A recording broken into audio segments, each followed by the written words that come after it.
کہاں سے؟ اگر ایسا ہی ہوتا تو اللہ کہتے نماز پڑھ لو, نہیں پڑھتے تو توبہ کر لینا. پڑھنی ہے, قضا نہیں کرنی ہے. ان الصلاۃ کانت علی المؤمنین کتابا موقوتا. اگر نماز چھوڑنے کی میرے بھائی کہیں گنجائش ہوتی تو میدان جنگ میں لڑتے ہوئے جب گولوں کی گھن گرج اور تلواروں کی چمک ہو, اس میں اللہ اجازت دے دے گا قضا کر لو. وہاں اجازت نہیں دی ہے. اللہ نے فرمایا نہیں کوئی صورت بنتی, سواری پہ بیٹھو, گھوڑے کا جہاں رخ ہے اسی طرف رخ کر کے نماز پڑھو. وہاں اجازت نہیں دی. اور آگے اللہ نے اس کی وجہ بیان کی ہے کہ میں اس لیے کہہ رہا ہوں یہاں پڑھنی ہے کہ نماز صرف پڑھنے کا حکم نہیں ہے. ان الصلاۃ کانت علی المؤمنین کتابا موقوتا. نماز مومنین پر مقررہ اوقات میں فرض ہے. یہ اس لیے جواب دیا کہ آپ کہہ سکتے تھے اللہ جب جنگ ختم ہو جائے گی پھر پڑھ لیں گے نا آرام سے خشوع و خضوع کے ساتھ. ابھی جنگ ہو رہی ہے, اللہ ابھی کیا ضرورت, جب جنگ ختم ہو جائے قضا پڑھ لیں گے بعد میں, ٹائم گزر جائے گا, پھر بہت ڈبل سجدہ کریں گے ہم, بہت لمبے لمبے قیام کریں گے. اللہ فرماتے ہیں نماز مقررہ اوقات میں فرض ہے, وہ ٹائم گزر جائے گا اگر جنگ ختم ہونے کا انتظار کرو گے. بہت مشکل ہے بھائی, نہیں آ رہی سمجھ میں تو جیسے زندگی کو فرشتے بہت اچھی طرح سے اردو میں بھی سمجھا دیں گے. قبر میں وہ کہتے ہیں میں نہیں بتاؤں گا, تو لوگوں نے کہا اب تو آپ کو سب بتانا پڑے گا. اور حقیقت ہے میں ان کا کسی کا مذاق نہیں اڑا رہا, سب کے ساتھ ہوگا. جو بھی کہتا ہے میں نہیں بتاؤں گا, تو جب دنیا سے جائے گا تو سب کچھ بتانا پڑے گا, اس کو سب بتانا پڑے گا بھائی.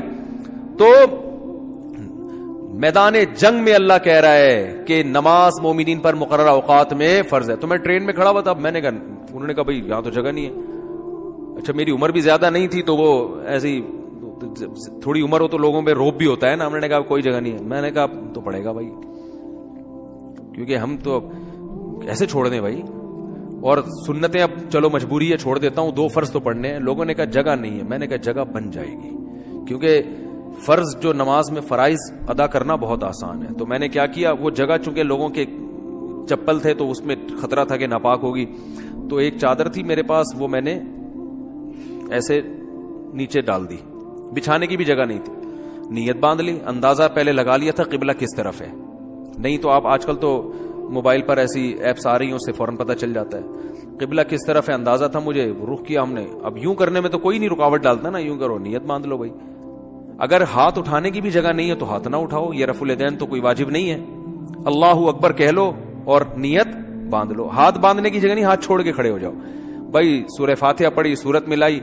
رکوع میں جب آپ رکوع کریں گے تو میں سوچتا تھا W11 کتنی بھی بھری ہوئی ہو, کنڈکٹر جب ایک دروازے سے چڑھ کے دوسرے دروازے پہ کرایہ لے کے نکل سکتا ہے تو ہم اتنے رش میں صرف ایک رکوع کی جگہ ہمیں کیوں نہیں بن سکتی. تو رکوع ہم نے کیا, جھکنا ہے نا رکوع میں, بس جھک جاؤ, بس لوگ خود بخود سائڈ پہ ہو جاتے ہیں بھائی.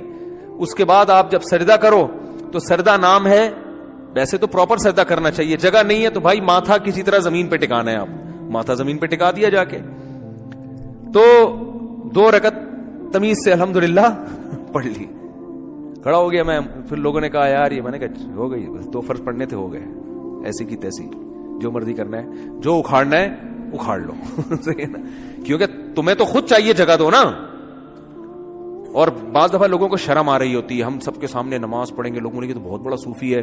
تو یاد رکھو شرم ان کمبختوں کو آنی چاہیے جو نہیں پڑھ رہے, ان کمبختوں کو آنی چاہیے. بھائی تم بھی تو ایمان کے دعوے دار ہو. اگر تم یہ کہتے ہو کہ ہم اسلام کو نہیں مانتے تو پھر پورا اسلام سے رشتہ ختم کرو. پھر آپ وصیت میں لکھو کہ مجھے عیسائیوں کے قبرستان میں دفن کرنا ہے, مجھے ہندوؤں کے میری چتا کو آگ لگائی جائے. ٹھیک ہے نا, یہ لکھ کے جاؤ. جو نماز نہیں پڑھتا لکھے کہ بھائی میں چونکہ نماز نہیں پڑھتا اور میں مانتا ہوں یہ ٹائم ویسٹنگ ہے اور یہ کیا مولویوں نے نماز رکھا ہوا ہے, تو لکھو کہ میری چتا کو, ایک ہندو ابھی مسلمان ہوا ہے تو میں نے, وہ مجھے کہہ رہے تھے کہ میں لائیو سب کے سامنے کلمہ پڑھوں گا نا, تو میں نے کہا چلو ہمارے بیان میں آپ کو لائیو ہم لے لیں گے. بیان سنتے تھے, اللہ کا شکر ہے وہاں انڈیا میں ان کو ایمان کی توفیق ملی, تو ہندو ہونے کے باوجود میرے بیان بڑے شوق سے سن رہے تھے. کہہ رہے سنتے سنتے میرا دل کیا کہ میں مسلمان ہو جاؤں, اللہ تعالیٰ قائم رکھے. تو میں نے کہا لوگوں کو موٹیویشن ملے گی, تو انہوں نے کہا میں سب کے سامنے. پھر مجھے خیال آیا بھائی اتوار میں تو ٹائم ابھی ہے, زندگی کا کوئی بھروسہ نہیں ہے. میں نے کہا اگر آپ اس سے پہلے مر گئے, انہوں نے کہا بات تو ٹھیک ہے. میں نے کہا پھر فون پہ ہی کلمہ پڑھو. تو انہوں نے کلمہ تو پڑھ لیا, ماشاءاللہ مسلمان ہو گئے, بیان بھی سن رہے ہیں. لیکن انہوں نے کہا میرے لیے سب سے بڑی آزمائش یہ ہے کہ ہندوؤں میں جب ماں کا انتقال ہوتا ہے تو بڑا بھائی ہے جو چتا کو سب سے پہلے آگ لگاتا ہے. میں سب سے بڑا ہوں, اور میری ماں کی طبیعت بہت خراب ہے, بظاہر ایسا ہی لگتا ہے کہ وہ دنیا سے جانے والی. تو میں نے تو ان کو سمجھایا اپنی ماں کو مسلمان کر لو. کہہ رہے وہ نہیں ہوگی, وہ نہیں ہوتی. تو کہنے کا میرے لیے مسئلہ یہ ہے کہ ان کے انتقال کے بعد چتا کو آگ سب سے پہلے میری ذمہ نہیں لگائی تو پورا خاندان کھڑا ہو جائے گا. اب ان کا کیس چل رہا ہے. میں نے ان کو مولانا کلیم صدیقی صاحب کا نمبر دیا ہے ہندوستان میں کہ ان سے رابطہ کریں, وہ آپ کی مدد کریں گے. تو ہندو تو چتا کو آگ لگاتے ہیں بھائی, جو نماز نہیں پڑھتے.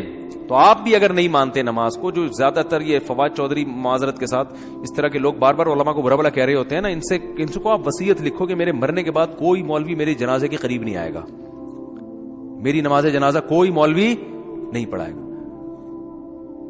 تو یہ سب پھر مولوی سے اگر آپ نے دستبرداری کا اعلان کرنا ہے تو پھر پورا مولوی لیس ہو جاؤ آپ, صحیح ہے نا. تو اپنے مفاد کے لیے مولانا آ رہے ہیں, نکاح پڑھانے کے لیے مولانا آ رہے ہیں, چلو نکاح تو عدالتیں بھی پڑھا دیتی ہیں, جنازے میں سب سے زیادہ تو آپ پھر اپنا جنازہ پڑھواؤ, یا تو پڑھواؤ ہی نہیں, کیونکہ تو مولویوں نے ہی بتایا نا جنازہ ہے, یا تو پڑھواؤ نہیں. اگر پڑھوانا ہے تو مائیکل جیکسن ٹائپ کا کوئی آدمی ہونا چاہیے, لبرل بالکل, جو موسیقی کا, کیونکہ آپ نے یہ بھی ایک دفعہ ارشاد فرمایا تھا کہ علامہ اقبال بھی موسیقی سنتے تھے, قائد اعظم بھی, مولویوں کی طرح تھوڑی تھے عجیب سے. تو پھر کوئی ایسا ہی گلوکار ملک کا جو سب سے بڑا ڈانسر ہو, وہ آپ کا نماز جنازہ مٹک مٹک کے پڑھائے. پھر اللہ سے دعا کرو بھائی, نماز سے اللہ ہمارا رشتہ قائم کر دے. تو اذان پر ابھی بیان باقی ہے کہ اتنی اللہ کو یہ عبادت پسند ہے نا کہ پیدا ہوتے ہی اللہ کان میں اذان کہلوا دیتے ہیں. اس کے بعد جو ندائیں صبح فجر میں آواز گونجتی, اللہ اکبر اللہ اکبر, حی علی الصلاۃ, الصلاۃ خیر من النوم. پھر اللہ کہتے ہیں ظہر میں دوبارہ یاد دلاؤ, مؤذن کو کہتے ہیں جا بھائی اسپیکر پہ بٹن آن کر, بولتا رہے بس تو. لوگ کہیں گے کہ یار جب نماز کا ٹائم ظہر کا 1:05 ہے تو بتانے کی ضرورت کیا ہے. اللہ کہتے ہیں ان کی باتوں میں مت آنا, 1:05 ہے تو 1:45 پہ بتا دینا ان کو کہ 15 منٹ رہ گئے, 20 منٹ رہ گئے.